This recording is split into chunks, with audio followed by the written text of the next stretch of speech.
السلام عليكم ومرحبا بكم في فيديو جديد وتجربة جديدة. إن شاء الله تكونوا كامل بخير. على بالي باللي كامل خلص لنا قاطو العيد ومازال لنا الداخل والخارج، على بها جيتكم بهاد الحلوى الجافة من عند صراح الناش. خيرت لكم هاد لاغوسيت خاطر المقادير نتاعها اقتصادية وتناسب جيوبنا اللي فرغناهم في قاطو العيد، يعني المكونات اللي فيها بزاف بسيطة. ما نطولش عليكم ونروح نسيوها كيف كيف. مي قبل ما نبداو صليوا على رسولنا الكريم عليه أفضل الصلاة والسلام، وما تنسوناش بالأبوني والجام. في لاغوسات نتاع اليوم نحتاجو 250 غرام مرقارين طرية، 4 مغارف كبار سكر ناعم، 5 مغارف كبار مايزينا ولا نشاء، نصف كيس خميرة كيميائية، مغرف صغيرة لافاني ودرت معاها رشة نتاع ملح، مغرف كبيرة سكر عادي، حبة بيض وفرينة نلمو بيها العجينة. وبالمناسبة كامل المقادير تلقوها مكتوبة في صندوق الوصف بالجرام وبالكاس ولا بالملعقة. نجيبو بسينة نقولو بسم الله ونبداو في طريقة التحضير. نسبقو في المارغرين الطرية نتاعنا ونضيفو لها السكر العادي، السكر الناعم، لافاني وقرصة الملح، ونخلطوهم كامل على جهة. بيان سور تقدروا تستعملوا الباتور وتقدروا تخلطوه غير بيديكم. انا جيت نجبد الباتور صافي راني نخدم غير بيديا. كي يولي الخليط نتاعنا كريمي نزيدوا له حبة البيض ونكملوا التخلاط. من بعد نزيدوا المايزينا. كي تدخل لنا هذيك المايزينا في الخليط نتاعنا نلحقوا لها الدفعة الاولى نتاع الفارينة ونزيدوا في قلبها هذيك الخميرة الكيميائية. نلموا كلش بلا ما نعجنوا ونقعدوا نزيدوا في الفرينة نتاعنا على دفعات حتى تتلم لنا العجينة مليح ونولوا قادرين نشكلوا بها كريات. وكي نجي نتستي ونشوف اذا العجينه نتاعي تلمت ما نسيش بهذيك اليد اللي راني نخدم بها، خاطر اليد نتاعي كي تكون موسخه بالعجينه حتقعد دائما تتلاصق ونقعد نزيد في الفرينه حتى تنشف بلا ما نفيق. الوغ لازم نتستيها بيدي المقيه. وهكا كيما راكم تشوفوا عجينتي ولات جاهزه وهكا نقدر ندير بها الكريات. وبالمناسبه الفرينه اللي استعملتها كانت حوالي 400 غرام او ما يقارب 3 كيسان غير ربع فرينه. دوكا حنبدا نكور العجينه نتاعي كويرات صغار. انا جبت الميزان، من نتوما ماكمش محتاجين الميزان. اللي ما عندهاش ميزان تقدر دير عينها ميزانها نورمال، مي انا عيني ماشي ميزاني ونحب الحبات نتاعي كامل يكونوا قيس واحد، على بها دائما تشوفوني نخدم بالميزان. وانا هنا خيرت الحبات نتاعي يكونوا 22 غرام، وانتم تقدروا ديروهم 20 غرام وتقدروا توصلوا حتى ل 25 غرام، يعني ديروا واش يساعدكم. نحكم العجينه نتاعي نكورها مليح ونعطيها هذاك الشكل الدائري.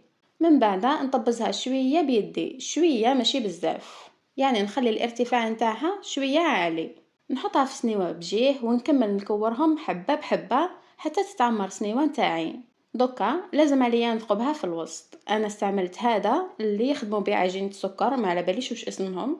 نديرو شويه في الفرينه من بعد نثقب به الحبه في الوسط. سينو تقدروا تستعملوا مغرف نتاع حطب كيما هذه، ولا ثقبوها ببوشون ولا كشعف جات في بالكم. سينو ثقبوها غير بصبعكم هكا كيما راكم تشوفوا فيا ندير. دركا نهز السنيوه نتاعي وندخلها للفرن طيب.